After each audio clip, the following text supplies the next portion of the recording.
அங்காளி சக்தி பீடத்திற்கு உங்கள் அனைவரையும் நான் வரவேற்கிறேன். நாம் அந்த பதிவில் எதை பற்றி பார்க்க போகிறோம்னா, ஒரு பெண் மோகனமை. அந்த பெண் மோகனமை பார்த்திங்கன்னா கருமுறையில் பார்க்க போகிறோம். எல்லாமே இந்த பெண் மோகனமைனா தவறாக எடுத்துக்கிறாங்க, தவறான விஷயத்துக்கு பயன்படுத்தலாம் அப்படின்னு நினச்சிக்கிட்டு பயன்படுத்துகிறாங்க. அப்படி பண்ணக்கூடாது, ஏன்னா அது ரொம்ப ரொம்ப தவறு. சரிங்களா? காரணம் என்ன அப்படின்னா, பெண் பாவம் பொல்லாதது. சரிங்களா? நம்ம ஒரு பெண்ணை அவங்களோட அனுமதி இல்லாமல் நம்ம அவங்கள தவறான வழிக்கு பயன்படுத்தும் போது நமக்கு மட்டும் இல்லை, நம்மளுடைய வம்சத்துக்கே பாதிப்பு ஏற்படும். அதனால் இந்த முறையை தவறான வழிக்கு நீங்கள் பயன்படுத்த வேண்டாம். சரிங்க, அப்புறம் தவறான வழிக்கு பயன்படுத்தக்கூடாது, அப்படி எதுக்கு இந்த பதிவை போடுறீங்க, எதனால் இந்த விஷயம் அப்படின்னு கேட்டுக்கிட்டீங்க அப்படின்னா, கணவன் மனைவி உண்மையான காதலன் காதலி. இப்போ பார்த்தீங்கன்னா மனைவி உங்கள் மேலே ரொம்ப கோபமாக இருப்பாங்க, உள்ள உங்களை அடங்காமல் இருப்பாங்க, உங்கள் மேலே சொல் பேச்சு கேட்காமல் இருப்பாங்க, உங்களுக்குள்ளே ஒரு பாசம், ஒரு அன்பு, ஒரு அனோனியம் இல்லாமல் இருக்கும். அவங்க என்ன பண்ணுவாங்க, அப்போ என்ன பண்ணுவாங்க அப்படின்னா, இந்த முறையை பயன்படுத்தும் போது கனவி அந்த இடத்துல உங்களுக்கு அடிமை கிடையாது, கொஞ்சம் கோபங்கள் தணிஞ்சு அடங்கி போவாங்க.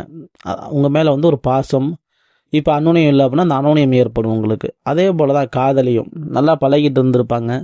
திடீர்னு பார்த்தீங்கன்னா நம்மளை சொல் பேச்சு கேட்க மாட்டாங்க, ரொம்ப தெரிஞ்சு பேசுகிறது, அது மாதிரி இருக்கிறவங்க இந்த முறையை பயன்படுத்தும் போது காதலி நமக்கு வசியமாகி நம்ம சொல் பேச்சு கேட்டு அடங்கி போவாங்க. அதுக்காண்டி மட்டும்தான் சித்தர்கள் இந்த முறையை நமக்கு கொடுத்துட்டு போனாங்க. சரிங்களா? அடங்காத மனைவியும் சொல் பேச்சு கேட்காத காதலியும், உண்மையான காதலிக்கும் இந்த வழிமுறையை கொடுத்துட்டு போனாங்க.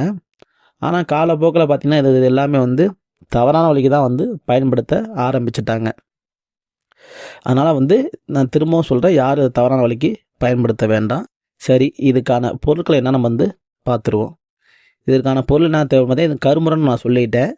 இரட்டை வால் குருவி நீங்கள் பார்த்துருப்பீங்க, அதனுடைய பிச்சுனா உங்களுக்கு தெரியும், வயிற்று பகுதியில் இருக்கக்கூடிய ஒரு பச்சை கலர். சரிங்களா? அந்த பிச்சு, வட்டை கிளிகிழிப்பனுடைய வேறு, கருவுமத்தினுடைய வேறு.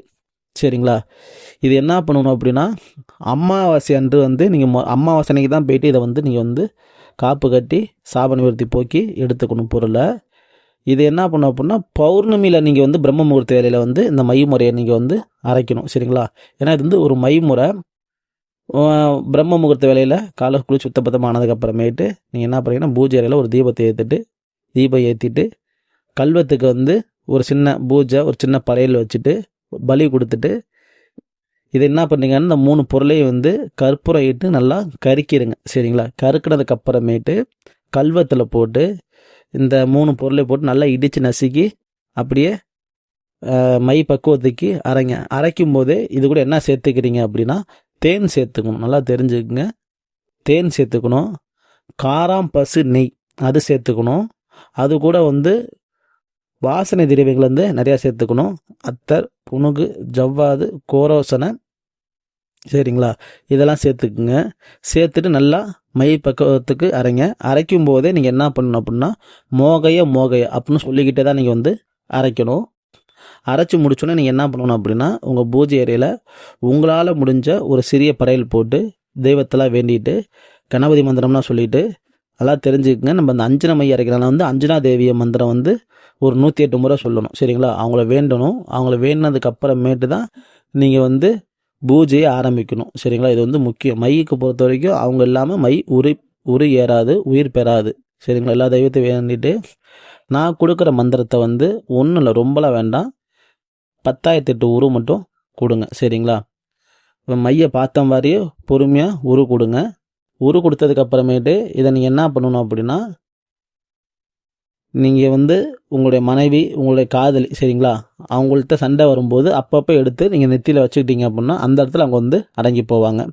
இப்போ வேலை செய்கிற இடத்துல இந்த சூப்பர்வைசர், மேனேஜரு, இவங்க எல்லாமே என்கிட்ட சண்டை எங்கள் மேலே எரிஞ்சு விழுவுறாங்க, அவர் பெண்ணாக இருக்கிறாங்க, இல்லை சொந்த பந்தத்தில் அக்கா தங்கச்சி என் மேலே எரிஞ்சு விழுவுறாங்க, இல்லை இந்த வேலை விஷயமாக போகிறேன், அவங்க எனக்கு இந்த விஷயத்தை அந்த பெண்கள் சப்போர்ட்டாக இருந்தால் அந்த எனக்கு செஞ்சு கொடுப்பாங்க அப்படின்னு இந்த நியாயமான விஷயத்துக்கு இந்த பெண் மோகன மையை பயன்படுத்துங்க. ஏன் ஆரம்பத்திலே சொல்லும்போது தவறாக பயன்படுத்தாங்க நான் சொன்ன காரணம் என்ன அப்படின்னா, இது பெண் வசிய மை கிடையாது, பெண் மோகன மை. காரணம் என்ன அப்படின்னா, இந்த மையை நீங்கள் வைக்கிறப்ப உங்கள் மேலே மற்றவங்களுக்கு என்ன ஆகும் அப்படின்னா பெண்களுக்கு, ஆண்களுக்கு கிடையாது, பெண்களுக்கு மோகம் ஏற்படும். இது பெண்களுக்கு மட்டும்தான் பயன்படும், ஆண்களுக்கு பயன்படாது. சரிங்களா? பெண் உங்கள் மேலே பார்த்தா வசியமாயிடுவாங்க. பேச்சுவார்த்தை கொடுக்க உங்கள் மேலே வந்து என்ன பண்ணால் ஒரு காம எண்ணங்கள் அவங்க உடல் ரீதியாக ஏற்பட ஆரம்பிச்சிடும். சிந்தனைகள் வந்து வர ஆரம்பிச்சிடும். அப்போதே எங்கள் மைண்டில் மற்ற வேறு எந்த சிந்தனைகளும் வேறு எந்த யோசனைகளும் இருக்காது. நீங்கள் பேசிட்டு இருக்கும்போது வசியமாயிடுவாங்க. அதிக நேரம் பேசுகிறப்ப என்ன ஆகும் அப்படின்னா உங்களுக்கு வந்து காம எண்ணம் அவங்களுக்கு ஏற்பட ஆரம்பிச்சிடும். நான் அதனால தான் சொல்கிறேன், இதை வந்து தன்னுடைய மனைவிக்கு காதலிக்க பயன்படுத்துங்க. உண்மையான நியாயமான விஷயத்துக்கு மட்டும் பயன்படுத்துங்க. தவறான விஷயத்துக்கு பயன்படுத்த வேண்டாம். ஏன்னா இது அனைத்து பெண்கள் மேலேயும் இது வந்து பிரயோகம் பண்ணலாம். 100% வேலை செய்யும். சரிங்களா? ரொம்ப எளிய முறை தான், எளிமையாக நான் வந்து கொடுத்துட்டேன். இதை வந்து பயன்படுத்தி பாருங்கள். சரிங்களா? நல்ல விஷயத்துக்கு மட்டும் பயன்படுத்தி பாருங்கள். நம்மளோட சேனல் பிடிச்சிருந்துச்சு அப்படின்னா சப்ஸ்கிரைபர் பண்ணிக்கிங்க. இதுபோல் பயனுள்ள தகவல் உங்களுக்கு வந்து வந்துக்கிட்டே இருக்கும். அனைவருக்கும் நன்றி. அடுத்த பதிவில் சந்திக்கிறேன். நன்றி, வணக்கம்.